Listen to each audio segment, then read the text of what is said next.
बोलिए श्री लक्ष्मी नारायण भगवान की जय।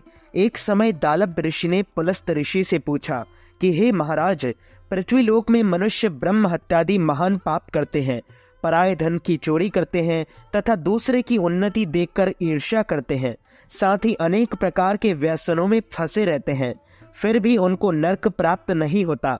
इसका क्या कारण है? वे ना जाने कौन सा दान पुण्य करते हैं जिससे उनके पाप नष्ट हो जाते हैं। यह सब कृपा पूर्वक आप कहिए। पुलस्त मुनि कहने लगे कि हे महाभाग, आपने मुझसे अत्यंत गंभीर प्रश्न पूछा है।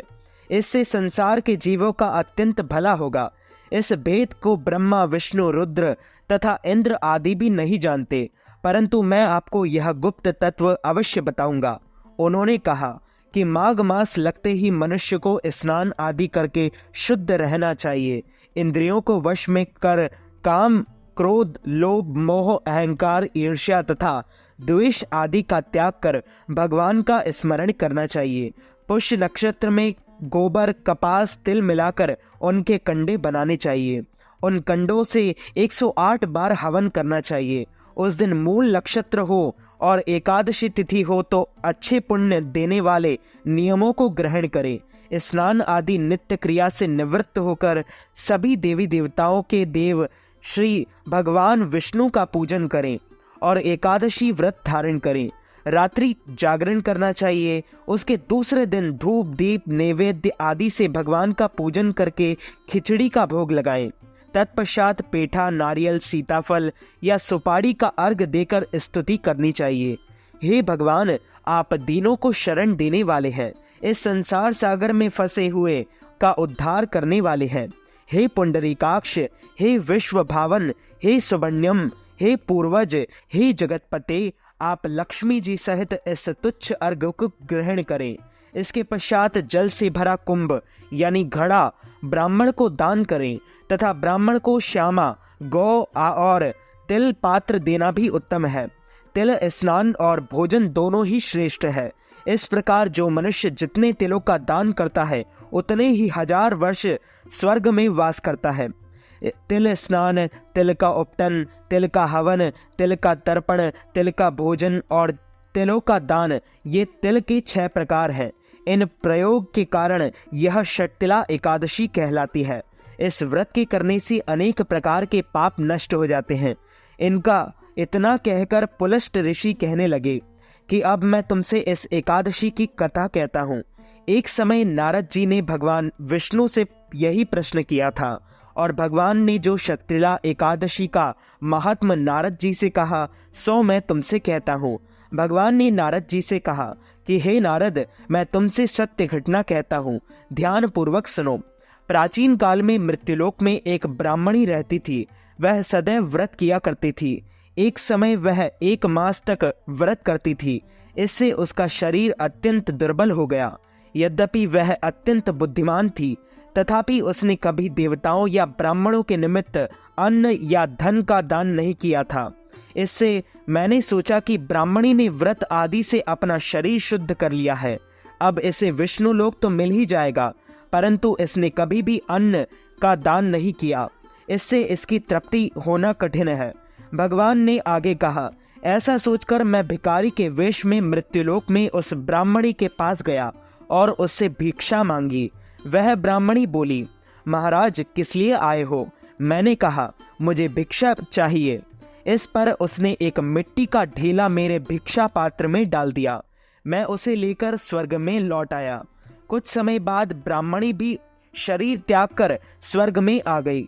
उस ब्राह्मणी को मिट्टी का दान करने से स्वर्ग में सुंदर महल मिला, परंतु उसने अपने घर को अन्नादि सभी सामग्रियों से शून्य पाया और घबराकर वह मेरे पास आई और कहने लगी कि भगवान, मैंने अनेक व्रत आदि से आपकी पूजा की, परंतु फिर भी मेरा घर अन्न आदि सब वस्तुओं से शून्य है। इसका क्या कारण है? इस पर मैंने कहा, पहले तुम अपने घर जाओ, देव स्त्रियां आएंगी तुम्हें देखने के लिए। पहले उनसे षटतिला एकादशी का पुण्य और विधि सुन लो, तब द्वार खोलना। मेरे ऐसे वचन सुनकर वह अपने घर गई। जब देव स्त्रियां आई और द्वार खोलने को कहा तो ब्राह्मणी बोली, आप मुझे देखने आई हैं तो षटतिला एकादशी का महत्व मुझसे कहो। उनमें से एक देव स्त्री कहने लगी कि मैं कहती हूँ। जब ब्राह्मणी ने षटतिला एकादशी का महत्व सुना तब द्वार खोल दिया। देवांगनाओं ने उसको देखा कि ना तो वह गांधारवी और ना ही आसुरी है, वरन पहले जैसी मानुषी है। उस ब्राह्मणी ने उनके कथा अनुसार षटतिला एकादशी का व्रत किया। इसके प्रभाव से वह सुंदर और तपस्वी हो गई तथा उसका घर अन्न आदि समस्त सामग्रियों से युक्त हो गया। अतः मनुष्यों को मूर्खता त्याग कर षटतिला एकादशी का व्रत कर और लोभ न करके तिल आदि का दान करना चाहिए। इससे दुर्भाग्य, दरिद्रता तथा अनेक प्रकार के कष्ट दूर होकर मोक्ष गति की प्राप्ति होती है। बोलिए श्री लक्ष्मी नारायण भगवान की जय, श्री कृष्णचंद्र भगवान की जय, श्री गिरिराज धरण की जय, श्याम सुंदर श्री यमुने महारानी की जय, जगत गुरु श्री वल्लभाधीश की जय, गोसाई जी परम दयाल की जय, श्री गुरुदेव की जय, लाडले लाल की जय, आज के आनंद की जय।